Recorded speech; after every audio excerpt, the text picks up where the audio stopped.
terbaik apa yang kalian lakukan pagi hari ini? Saya Bu, saya Bu. Oke, siapa dulu?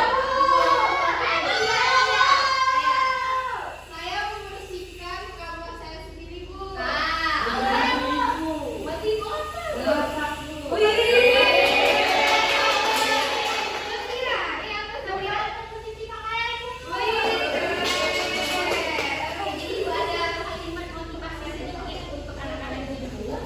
Bahwa perbuatan baik mungkin terlihat kecil anak-anak, tapi dampaknya bisa mengubah hari seseorang. Karena apa? Kalau pagi hari mood kita sudah baik, bangun tidur mood kita sudah baik, insya Allah kalian menjalankan hari itu dengan gembira, penuh senyuman, dengan mood yang baik. Benar atau benar? Benar. Oke, sekarang kita masuk ke materi yang baru, yaitu latar belakang perubahan UUD RI 1945. Sebelum itu Ibu mau bertanya pada kalian, ada pertanyaan kemana? Mengapa UUD NRI tahun 1945 itu perlu diubah? Ada yang tahu?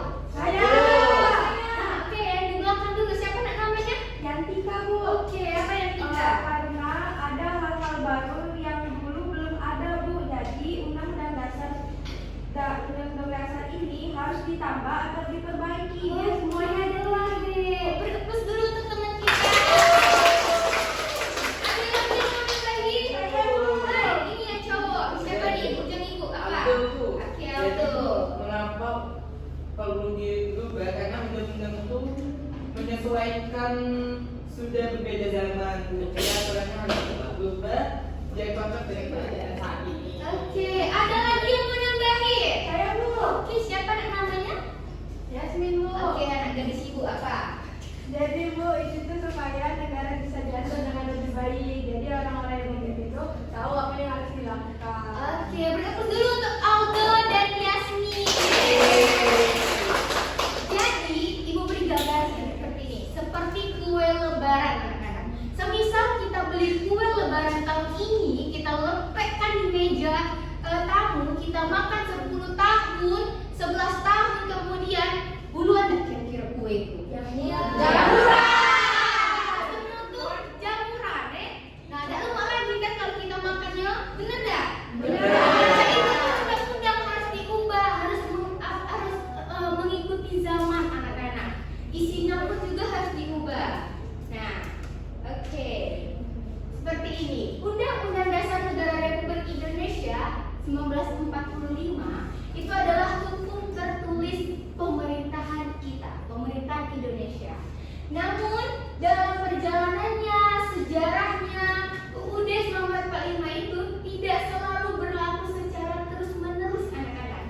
Jadi mana? Ini pada 27 Desember 1949 Indonesia menggunakan Konstitusi Republik Indonesia Serikat atau RIS. Dan kemudian sejak 17 Agustus 1950 diberlakukannya UUD sementara, Undang-Undang Dasar Sementara 1950. Nah, ini melalui dekret Presiden anak-anak 5 Juli 1959, Presiden Soekarno mengembalikan berlakunya UUD 1945 yang kemudian disahkan secara aklamasi oleh DPR.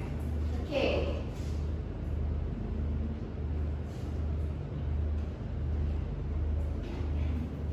Nah, ini dia sejarah dan tahap perubahan amandemennya.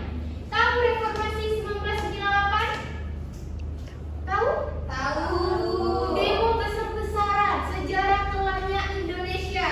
Tahu tidak? Udah kelas 11 SMA loh ini. Tahu. Nah, dari adanya demo besar-besaran itu muncul tuntutan kuat nih anak-anak mengubah amandemen UUD 1945. Nah, perubahan ini dilakukan secara 4 kali, yang dimana dalam rentang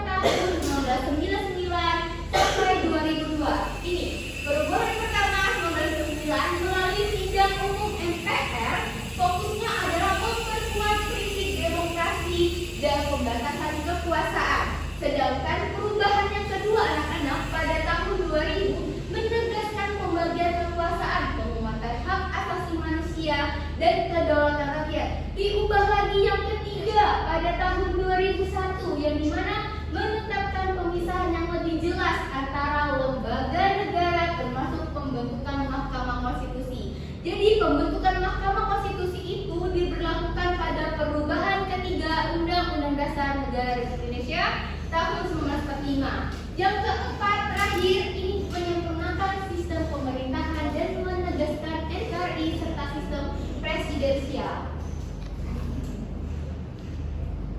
Oke, ini adalah alasan atau latar belakang perubahan. Perubahan UUD 1945 itu anak-anak tidak muncul tanpa adanya sebab. Kalian putus dengan pacar kalian pasti juga ada sebabnya. Begitupun UUD 1945 anak-anak. Ada berbagai latar belakang historis dan politik, terutama sistem pemerintahan masa Orde Baru, yang dimana pada saat itu kekuasaan terlalu besar di tangan MPR dan Presiden. Nah, secara teori kedaulatan rakyat dipegang MPR, tetapi pada praktiknya justru konsentrasi di Presiden. Oke, ini tujuan perubahan UUD 1945. Ada tujuan yang pertama itu menyempurnakan aturan dasar kehidupan bernegara. Nah, di sini itu menegaskan tatanan kenegaraan yang demokratis dan berkeadilan, serta memperkuat prinsip kedaulatan rakyat. Yang kedua itu mewujudkan yang pastinya anak-anak mewujudkan pembagian kekuasaan yang lebih jelas, harus lebih jelas, tidak boleh abal-abalan. Terakhir, dampak perubahan yang pastinya ada dampak. Ada perubahan pasti ada dampaknya. Yang dimana itu muncul lembaga-lembaga baru seperti Mahkamah Konstitusi tadi, Komisi Judisial KY, Dewan Perwakilan Rakyat DPD. Oke, sampai sini ada yang mau ditanyakan sama Ibu? Tidak. Udah jelas belum? Jelas. Oke, alhamdulillah kalau jelas karena waktu ini juga cuma sedikit ya anak-anak. Jadi Ibu ada kuis sebelum kita akhiri.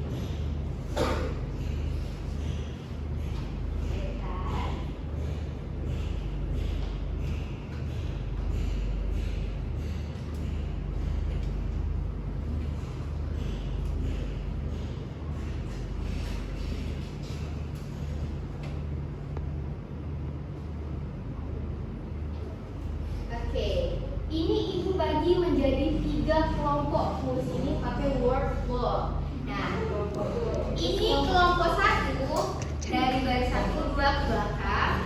Ini kelompok 2 dari siapa namanya? Ada di situ? Amar sampai belakang siapa namanya? Laras. Oke. Ini kelompok 3. Oke. Permainannya setiap kelompok itu harus menentukan ketuanya untuk mendapatkan 10 poin terlebih dahulu. Soal berikutnya kita akan rebutan. Paham tidak konsepnya? Oke, pada saat soal rebutan, kalau kalian benar itu mendapatkan 10 poin. Kalau salah itu nilainya dikurangi 5. Pilihlah ketua kelompoknya ya.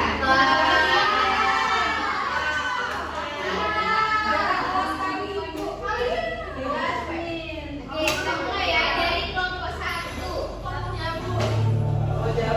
Oke.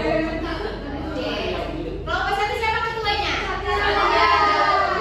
Dari 1 sampai 10 mau milih soal nomor berapa? 3. 3. Oke. Salah satu bukti nyata bahwa amandemen memperkuat kedaulatan rakyat adalah, ayo cepatlah. C. C.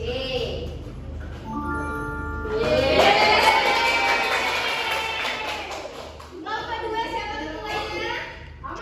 Oke, nomor berapa? 10.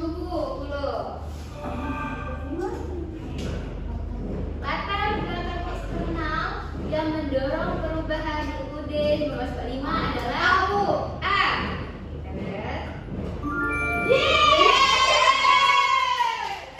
Oke, kelompok 3 saya nomor berapa? Nomor 8. Nomor 8. Ayo. B, Bu, jawabannya Bu. B benar, yakin? Yakin. Yeay. Oke, sekarang soal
Berdoa selesai.